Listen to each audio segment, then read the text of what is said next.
رجوع محمد سمكان إلى تدريبات نادي النصر، وقام بالجري، فيروح يشارك أمام القادسية أو أمام نادي الهلال. بخصوص تعاقدات نادي النصر، جايب لكم أخبار على حسب مصادر نادي النصر من 2 ل3 لعيبة، مهاجم ومحور وظهير يسار، ولكن حنا نبغى نشوفهم، ما نثق بأحد، ولكن هذا التوجه. الله يكتب الخير لنادي النصر. وبخصوص نادي الهلال، يفاوض ليفاندوفسكي، الهلال يلبى له. آخ يا نصر.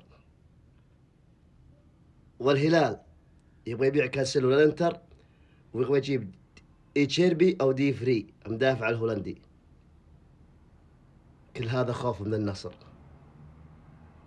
لك الله يا نصر. قبل الختام، الإضافة اللايك يا أخوان. سلام.